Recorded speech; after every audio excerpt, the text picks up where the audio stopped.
What is going on, everybody? Welcome back to Ni no Kuni 2, Revenant Kingdom. We are doing episode 13. It has been about a month since we last did a Ni no Kuni episode, and I thoroughly apologize for that. I've been trying to get this gameplay on schedule and trying to get it to make sense with everything that I have going on, and I'm going to be uploading quite a bit so I can catch up and try to finish this game by the end of the year, and also try to get God of War done by the end of the year.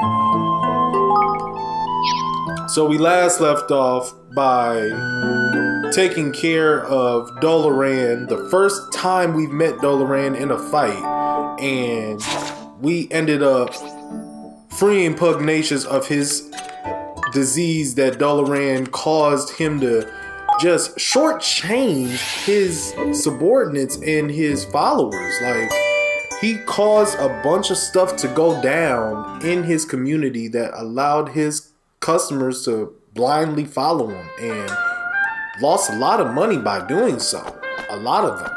So he's turning a new leaf, and we are trying to get all the nations to form a union with our nation, and we're gonna have him sign the first sign of the Declaration of Interdependence. I don't know if that made sense, but you know what I'm getting at. He's gonna sign first. I don't know if you guys want to see me grind during the videos, or do you want to see me go ahead and take care of the grinding off screen, because there, between chapters, there's going to be a big level gap, and around the end of the game, not to spoil anything for the people that have not played the game, but it gets real, and I have to grind on my own playthrough that I'm trying to beat the final boss, and I'm having a hard time. So let me know in them comments below if you want to see me grind, because that will spread out the videos quite a bit, and then I will either have to increase the time per video to like an hour or an hour and 30 minutes, but you know, people can't really pay attention on an hour and 30-minute videos of grinding. I know I can't. You know, I'm trying to hurry up and get to see what's happening next, and I'll easily go somewhere else to figure out what's going on. So if you enjoyed these videos and you want to see more from me, but you just want to see me grind, or you want me to speed grind or something like that, let me know in the comments below, and I'll take it to an account. I appreciate you guys for watching so far. I hope that you enjoy videos like this, and I ask that you please hit that subscribe button and hit that notification bell so you can be updated when another video comes out, and yada yada yada. You get it.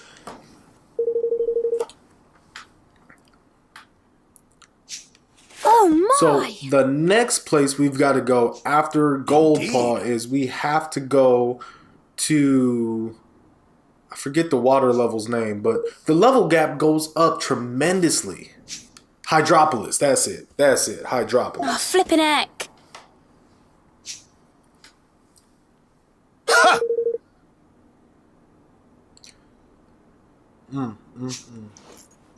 But... I like how they do the point of view switch like that. That's pretty interesting. Even after all that Lady stuff. Luck, we ask you to guide us in the matter of this union.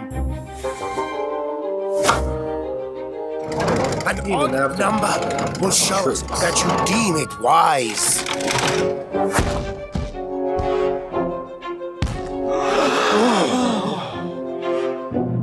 Ridiculous.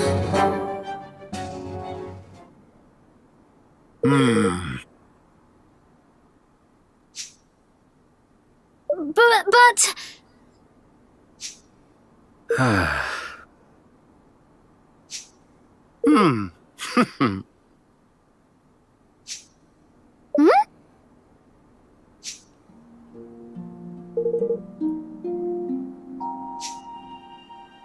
You honor me.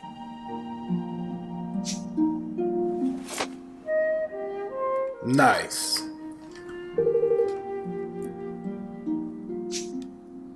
Thank you.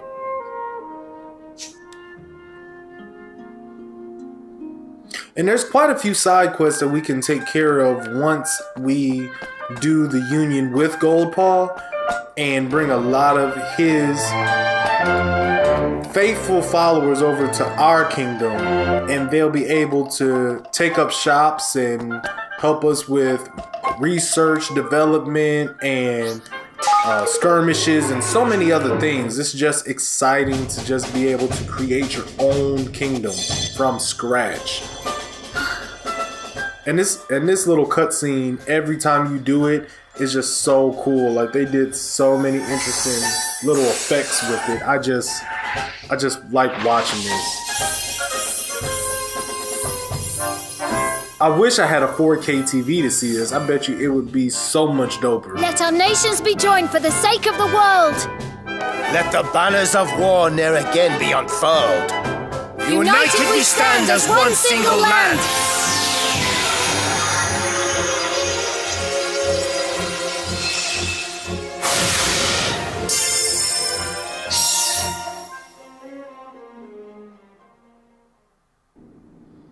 And just like that, Goldpaw and Evermore is united.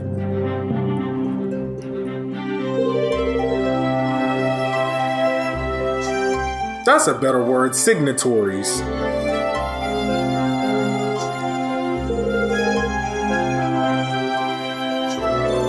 So now we're gonna have to get a bolt together, and we're gonna have to do a little bit of work to get that bolt.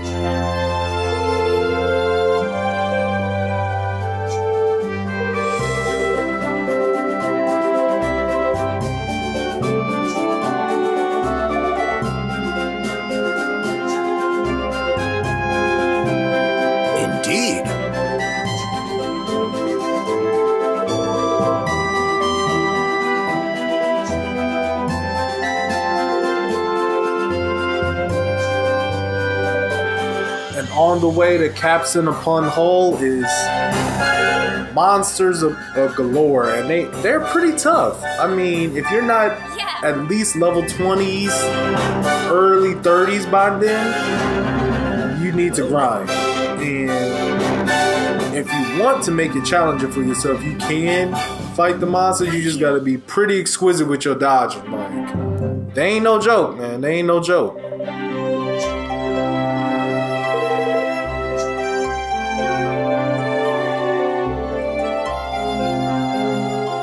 So once we're done with this series, I want to go back and we can go ahead and do all the side quests, because pretty much all the side quests in themselves take about 20 hours. Unite the world.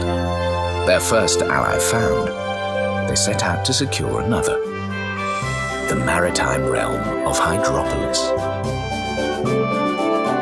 But the ones that's required for story progression, we're still going to do.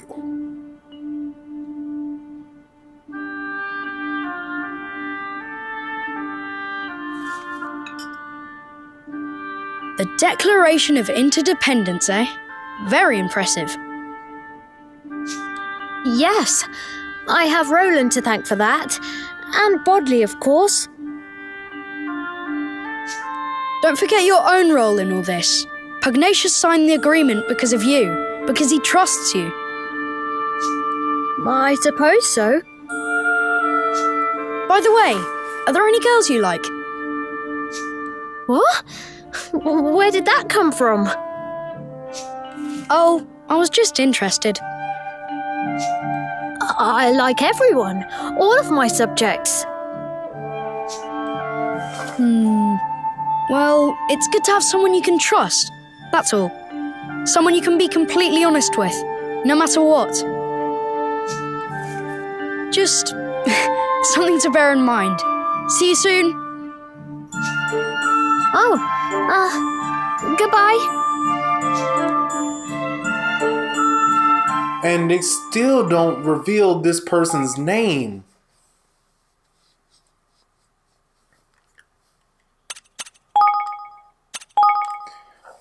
Even in chapter 9 where I'm at, they don't reveal his name.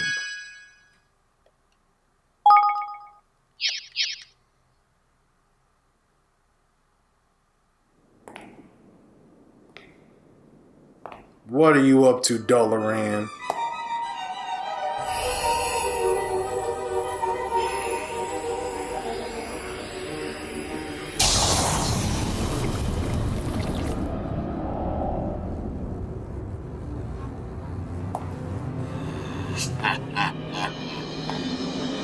You are next.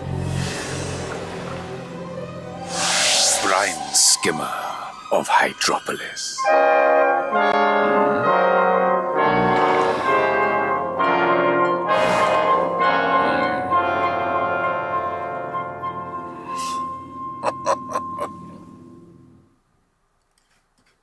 Chapter 5. The Sea Queen's Curse. This by far is the creepiest chapter just because that area that we're going to is like somebody's watching over you at all times. It's just very, very creepy. Oi!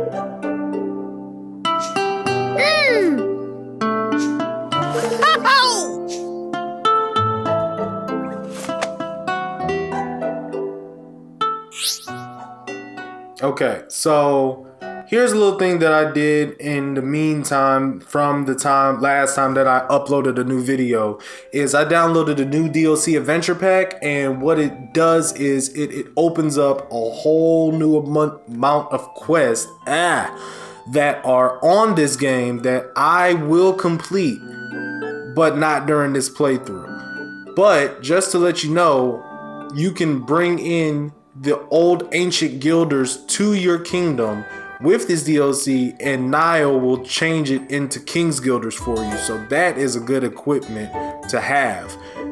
This, courtesy of Bodley, I won't be doing because she just freaks me out. I don't want to deal another quest with her. But we can do that. And if you have the DLC, you can also do that as well. So now we're off to Capstan Hole, but I want to stop over by our equipment shop and see if we can have any additional upgrades before going over there, because the level gap is that crazy. So we can improve our weapons to make them a little bit stronger, and that is something that I would enjoy doing. We don't have a lot of money, but later on in the game, you can get quite a bit of guild to level up your weapons. And some of these weapon building tasks that you have to do are things that will increase your King's Guilder, increase the amount of people you can have in your area, and you can further progress in the game is what I'm trying to say.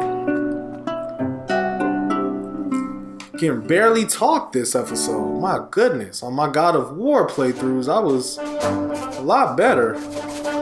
Just all like, yeah.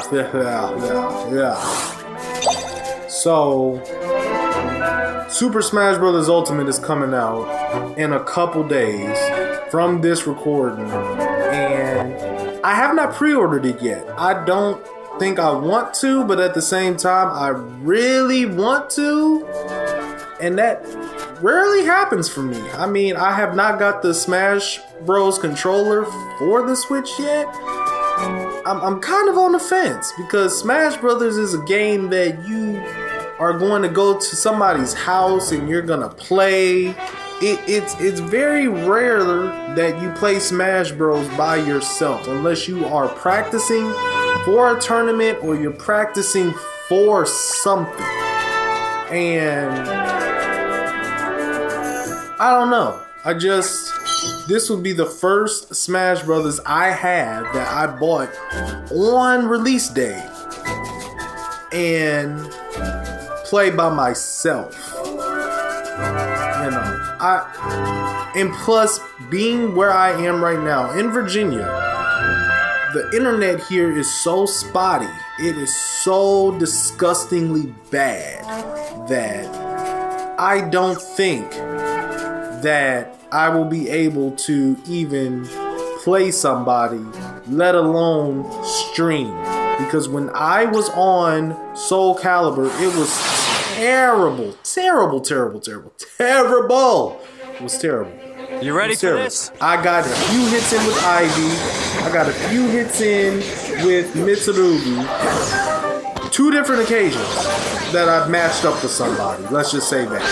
And I turned around and I did not have a full game. I had to go back home where I'm from in Northwest Indiana to even have a decent connection, because where I'm from, Comcast is thriving. You know, I know some people don't really like Comcast because of the customer service and everything like that, but they've improved over the years. Definitely so. I'm about to get hit by this pork chopper. So, yeah, I just hope that when I get this game, there's a lot to do single player wise. And by playing single player, I mean they bring back what was in, I want to say, Super Smash Bros. Melee, where you could play, you know, well, they did it in Super Smash Bros. 64 as well, but where you can play with each character and go through a bunch of different stages. If you can go through a bunch of different stages and then fight Master Hand, and then you're able to unlock a character that way. I mean, I'm gonna unlock all the characters regardless, but the thing is that I want to, how should I say this? I want to not be bored because I know it's a fighting game. Most fighting games in the past that I've played, that I've dropped, were games that Ready for this? traditionally just did their versus modes. They didn't really have a single player mode. And that's what I like about, you know, certain fighting games, is that if they have a story mode with the fighters, then, you know, like Dragon Ball Fighters and Soul Calibur 6, they have a story mode, and I see replay value in that. I see growth in that if I'm offline. You know, I don't have to look at those games and say, I can't play them because I'm not online.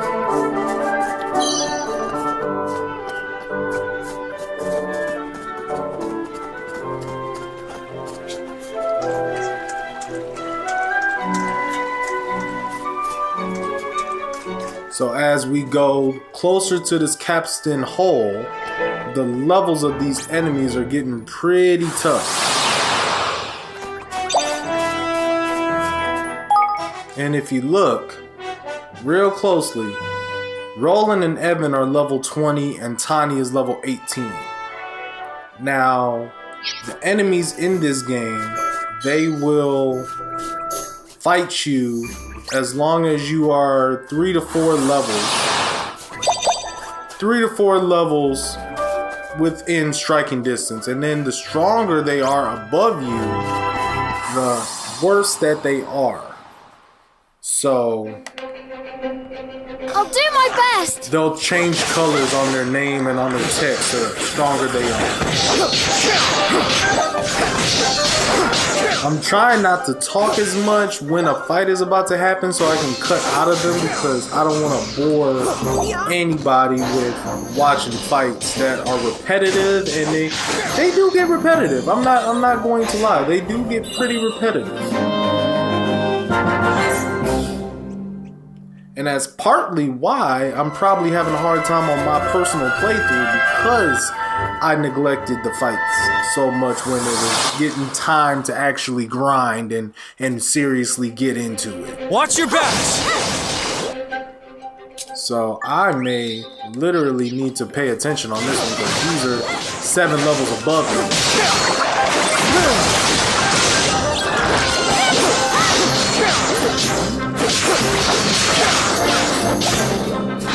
So let me know in the comments below, just to start a discussion, what games are you guys anticipating for this holiday season, and what games are you playing at this current point? You know, I talk to a lot of people on my Instagram, and I talk to a lot of people on Facebook and stuff about what games they're playing and what they're anticipating, and a lot of people are still on that Red Dead Redemption 2. A lot of people are still playing Pokemon Let's Go. I beat Pokemon Let's Go. You ready for this? 3 days ago. I was kind of upset that I just rushed a little bit. I didn't really play any of the end game content like that. I did the Pikachu Master Battle, so I got that title. But as far as fighting any of the gym leaders again, or doing any of the extra end game content, I really did not do. And I was more or less looking at that game with a fine microscope and ended up enjoying the game. I think they did not rush and they took a very, very good time fine-tuning that game to make it enjoyable for us, the core gamers of Pokemon, and the Pokemon Go players, because, you know, they don't want to get lost. I get it. But at the same time, I'm looking at it from the aspect of, I was about 6-7 years old. I had to figure it out like everybody else. I had to figure out, oh, okay, Pikachu is weak to X, Y, and Z. Charmander is weak to B, C, and F. And, you know, fire beats grass, and grass beats water, electric beats flying. You know, I mean, it really was not rocket science. The game was really not that hard. But, you know, people's attention spans these days is really short. And Pokemon Go players traditionally just played the game because they could catch a cute or cool looking creature and not really knowing that it was Pokemon. You know,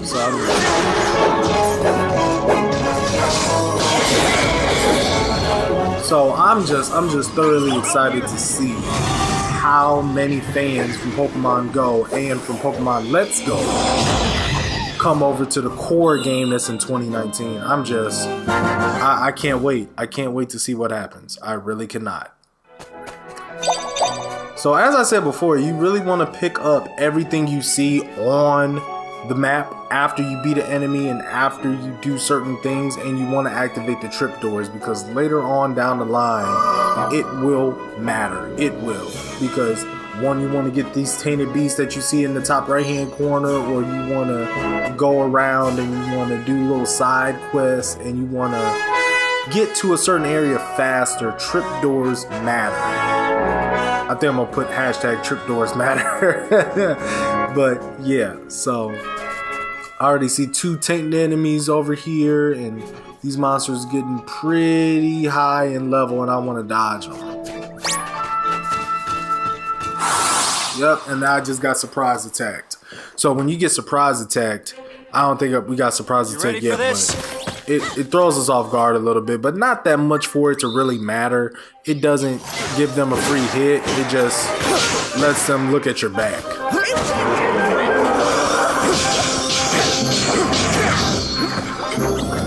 So in theory, if you dodge, which I did not do a good job of doing right there, but ow, that hurt. But if you dodge the enemy's attack patterns flawlessly, you could solo this entire game. Pretty low level. You could, in theory. I've tried, and there's some bosses that you won't be able to. You won't be able to, or if you can, I haven't seen it. I'll probably have to YouTube it myself, but there is some type of level progression that you have to adhere to on these games, or you're gonna have a very hard time. It's made apparent pretty soon. Like chapter 6, chapter 7, where I'm at. I think in my personal playthrough, I want to say 10 or 12 levels below my target where I should have been for just random encounters. That's not good in any RPG.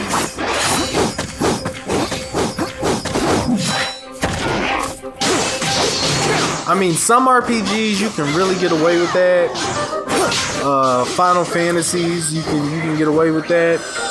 But games like this, you really can't, because it's more freelanced, turn-based kind of. Like it's really not even considered turn-based, because I mean you can keep hacking and slashing, and that's what I prefer in an RPG, is that you can do these type of things and you can in a way decide your fate in the fight. You can pretty much get out of any situation, and that's pretty good. That's the good thing about it, is avoiding situations, not being locked into a fight and then having to run. See, I could dodge all the enemies, and then I can choose to fight certain enemies, and I could take down bigger enemies and they not hit me one single time. That's decent. Gosh. In my opinion. Let's get this trip door right here. Now we can always return and talk to this older gentleman and see what he has to say to us. Hello. Oh.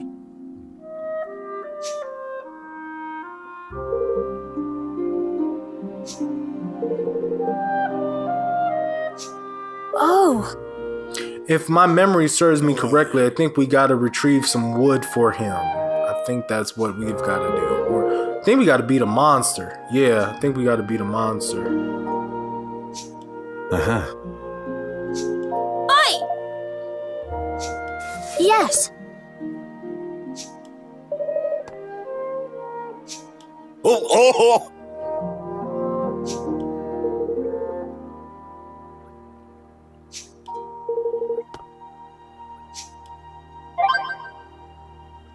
Alright, so we gotta beat a certain monster, and without further ado, we need to heal ourselves before we fight any certain type of monster.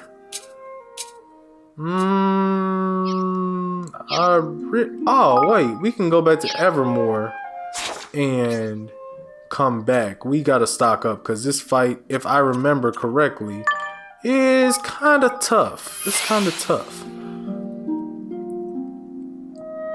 It's a big octopus that is level 28 to 30, I want to say. And it's something we need to prepare for, because we come in there with no healing items and it'll be our first game over. And I'm not trying to get a game over on Ni no Kuni. That's just something I can't do. What else can I do? I'll be seeing you again then. So now we're going to take another trip over back to Capstan upon Hull. And then we will go find this boss that we were so illustriously led to.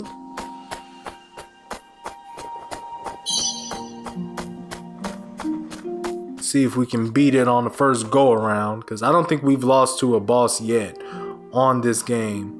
Besides the tainted monsters, which do not count. I was just trying to merely show what happens when you fight a tainted monster and you're under leveled. You can get away from them. But as you get stronger in level, and they pretty much get pretty weak, and you can beat them like a regular monster. Talking about the tainted monsters. And I really think that in this game, I'm glad that they got rid of the familiars. But at the same time, I wish they would have kept the familiars. I'm just rambling now, because I'm just amazed at how this game turned out. As a huge fan of Ni no Kuni, I'm really excited how this game turned out. I did not know they can hop off the ledge. Oh my gosh. They can literally come off the ledge and say hello. I was not expecting it. Let's see what's in this chest here. Confusion. Another game I would like to do a walkthrough for is Octopath Traveler. I haven't even beat it on my own, but I would like to just walk through that game with you guys. I think that would be a real fun game to really play, because there's so many different stories intertwined into one, and I have not seen a game do that in a while, let alone pretty much at all. And as I'm playing this and playing Octopath the Traveler, I'm wondering what other games really did split. Well, I don't think Secrets of Mana did it, but there was a game on the Super Nintendo that did that, and I remember playing it, but I'm trying to remember exactly which one it was, but we will find out soon. I'll look it up and bring it for the next video. I thank you guys for watching, and stop by next time for the boss fight that we are about to take place in, where we fight and get the missing shipbuilders back to the capstan upon Hull. Thank you for watching. Please hit that subscribe button if you like videos like this, and the notification bell for updates on future videos. This is the Devout Joystick. I will see you guys next time.